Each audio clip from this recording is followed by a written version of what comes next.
Good evening, everyone, and we start with breaking news tonight. The race for Texas governor is over. The Associated Press has called it. They say Governor Greg Abbott, the incumbent, is the winner tonight, and he is getting ready to take the stage and go to the podium right now. Let's listen in. Texas, our great governor of Texas, our governor Greg Abbott, our First Lady, Cecilia Abbott, and his daughter, Audrey Abbott. Welcome, give him a big round.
That's what I call a warm South Texas welcome right there.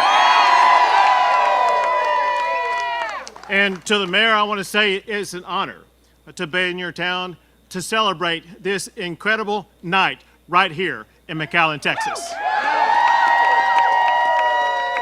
Listen, I want to start out by thanking the most important person to me, and that is the fabulous First Lady of the great state of Texas, my wife, Cecilia Abbott.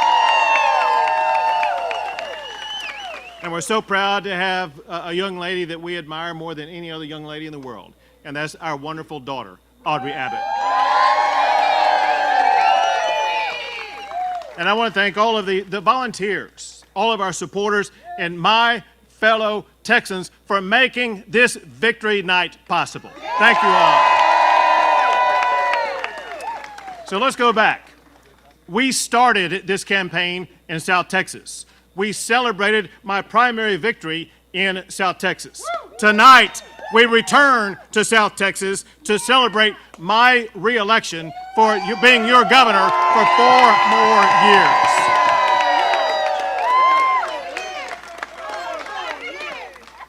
And to be clear about this, we planted our flag in South Texas, and we showed America that South Texas is now electing Republicans to office in our great state. Right before coming out here, the numbers stayed the same, and I think they will stay the same. I'll be able to tell you something that's never been said before. The ground on which you are standing right now is now going to be represented for the first time by an Hispanic Republican woman, Monica De La Cruz.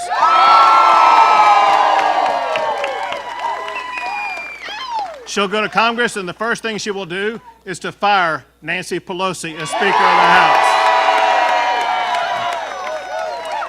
But it's bigger than that, because Republicans that we endorsed were elected from Nueces County to Cameron County, Hidalgo County, and all the way over to Terrell County on the border, and counties in between. So I want to say tonight, congratulations to the next generation of Republicans who were elected tonight. They will be tremendous representatives at whichever level they serve.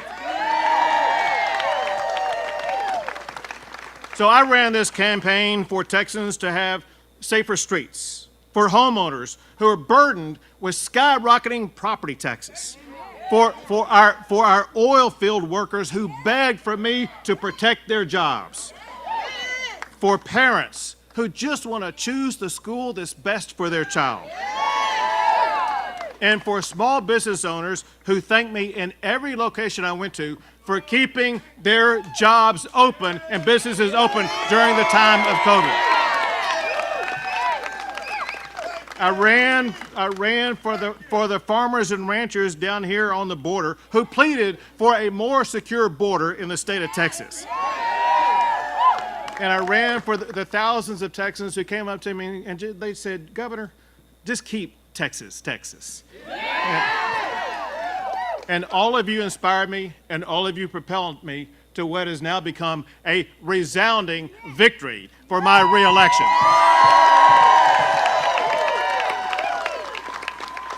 So now it's time to go to work for all of those people as well as for all Texans. And it starts by keeping Texas as the #1 state for the best economy in America and the #1 state for jobs.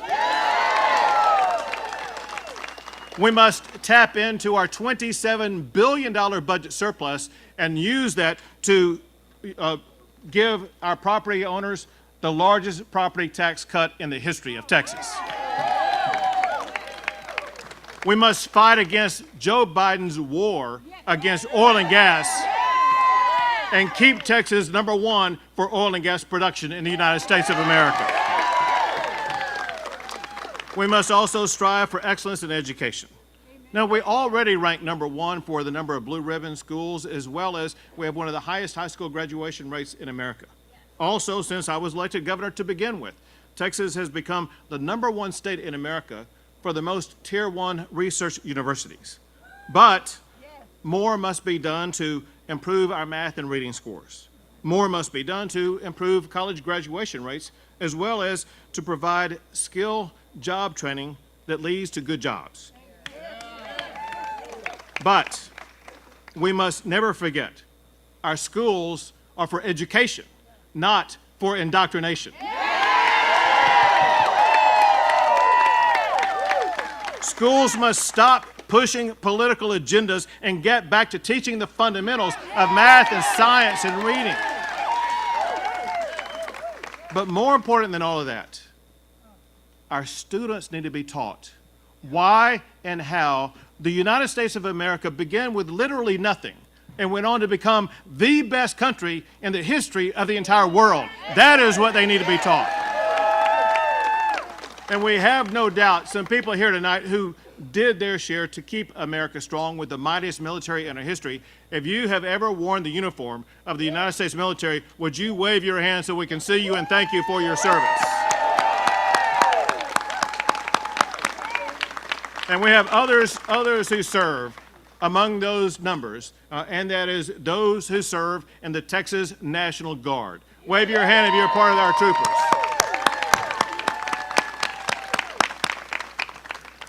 We also must, speaking of law enforcement, we got to fully fund our law enforcement officers and give them the respect they deserve.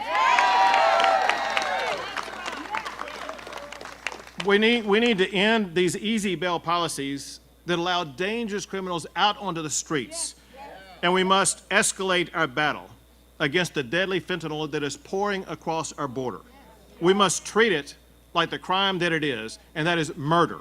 And I have jump-started that process by declaring that the Mexican drug cartels are terrorist organizations, and we are going after them. Texans have demanded a more secure border. And what I think is going to happen tonight when all is done, the new Republican Congress they have promised to do their job to secure the border. We must hold them to their promise. They must reinstate the Remain in Mexico policy and go back to building our border wall. They must reimburse the state of Texas for every penny that we spent doing the federal government's job to secure the border. And they should defund the 87,000 IRS agents that Joe Biden tried to put in place and use that money to hire 87,000 Border Patrol agents so they can secure our border. Speaking of which, we have tonight with us some members of the National Border Patrol Council. Wherever you guys are, they're over here. Thank you guys for what y'all are doing on the border. We appreciate you guys. But listen, where and if Congress falls short, Texas must continue our unprecedented efforts to secure our border. So listen, tonight, Texans sent a very resounding message. They want to keep Texas the beacon of opportunity that we have provided over the past 8 years. A Texas where working families can flourish. A Texas where students can be prepared and inspired for college or for a career. A Texas that supports our law enforcement officers and our military. A Texas where we safeguard our fundamental freedoms. And a Texas where everybody has a path to prosperity. All of that is possible in Texas. So once again, I want to thank everybody who made tonight possible. Listen, we have quite literally the best campaign staff in the history of the state of Texas. They ran. And you are listening to Governor Greg Abbott speaking, accepting that he has won the Texas governor's race against his opponent, Beto O'Rourke, tonight.